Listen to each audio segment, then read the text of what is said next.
Howdy, hey everyone. Today we're going to be doing a different video because you see my face and that's pretty weird. This is going to be a stream VOD that's been compiled into a full video by Larry. We're going to be building the Sun 68, which is a super promising 65% aluminum board. But is it any good? Stick around and maybe you'll find out.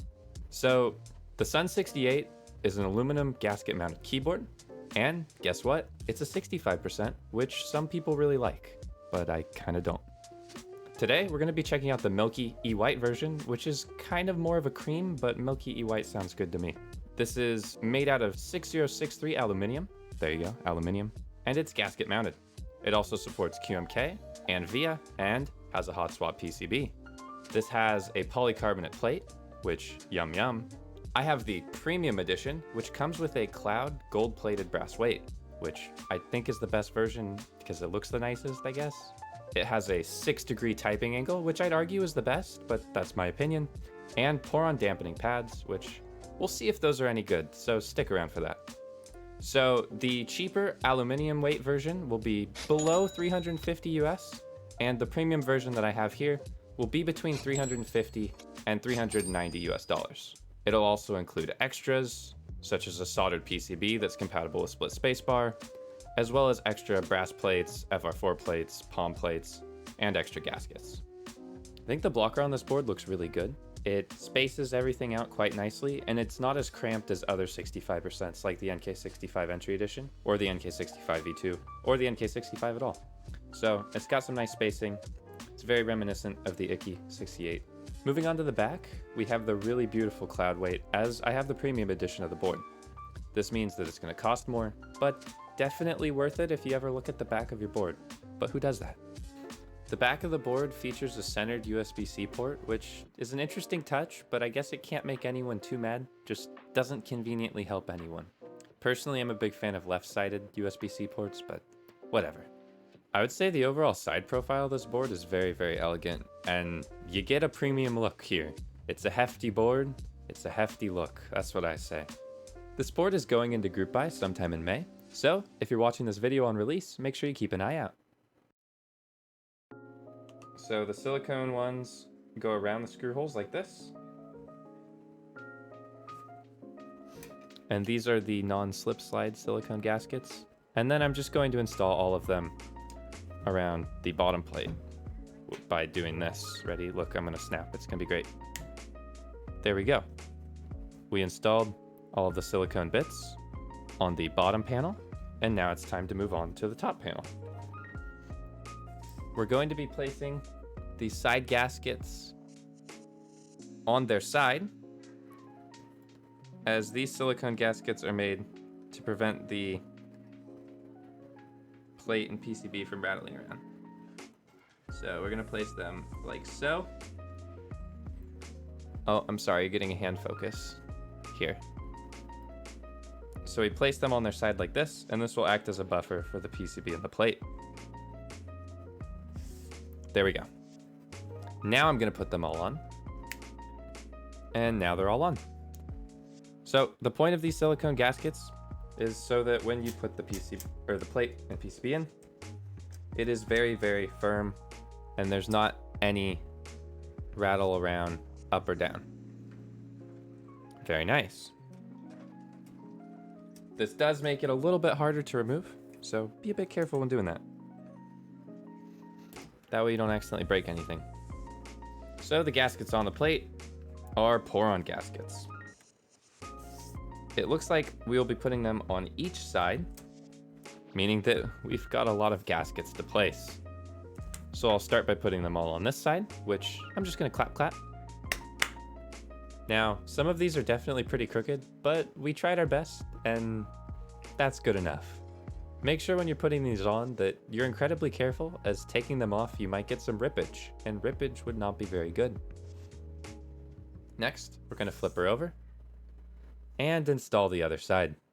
Other side install time. And just like that, we've got all the gaskets installed. This was a pretty laborious process and took quite a bit of time. And I would definitely be careful installing them, as if you mess up at all, they're really, really hard to remove, and you'll end up just tearing the pour-on.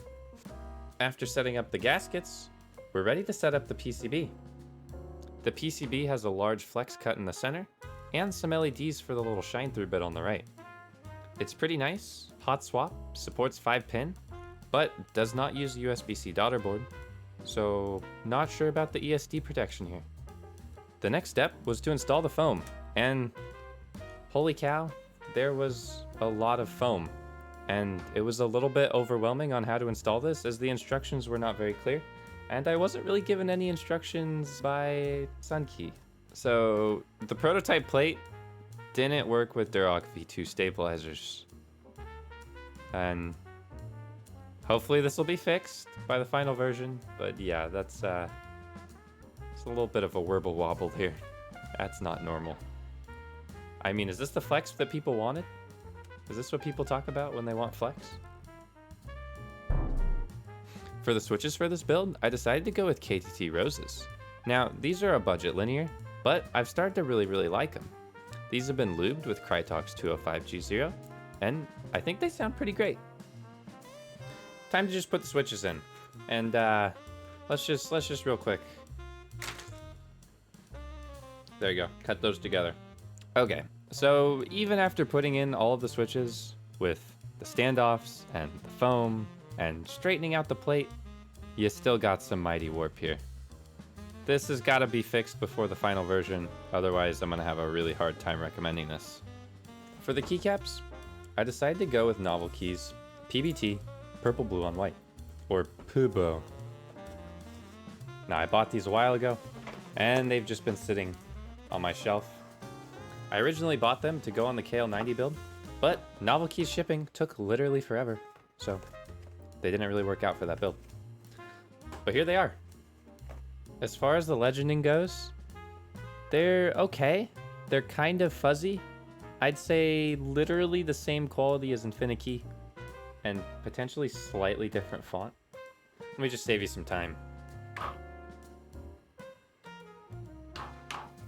So the board is all done, and boy howdy, it's pretty. I think these keycaps look really great because it brings like a very fresh, vibrant look to a retro looking color. So overall, I think this board looks really good. But looks aren't everything. How does it sound? Well, we'll find that out very shortly. So building this was definitely very frustrating. But most of those problems I think are prototype specific. As long as they can work out the deal with the plate not fitting the stabilizers, then the board should be relatively easy to build, aside from the annoying applying the gaskets thing. Most of that was just me being dumb, which, you know, we're dumb sometimes. Being dumb is fun. The board is solidly constructed, and the gasket performance could be different, provided that they fix some of those things that I mentioned earlier. So maybe keep an eye on this one, and I'll definitely update it if they send me a new plate or anything like that. But let's be real here. You're probably buying this for the really cool cloud backplate. And, you know, who wouldn't? This is pretty hype. The only lighting on this board is this little light strip right here. This is RGB and has a bunch of different modes, but I don't know how to control them by default, and I haven't gotten VIA flashed yet. So it's just this little red light, but it was rainbow earlier. I don't know why it turned to this red light. That was a bit weird.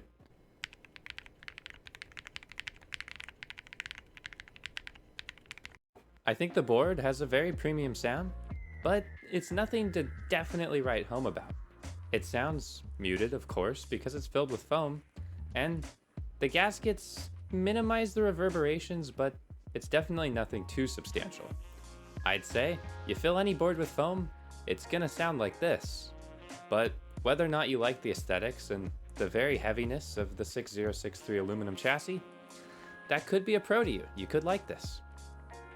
Hey, I hope you liked that video. I'm gonna be leaving you guys with a sound test. If you really like that video, do a sound test of your own in the comments. Make sure you like the video and get subscribed. A special thank you to Platty Platt, Not Sus Keebs, The Mr. Man, Josh, Curbboard, Cody J, and Aquarius for being members of the Hipyo's Chosen tier. So click that join button down below if you want a special thank you too. Bye!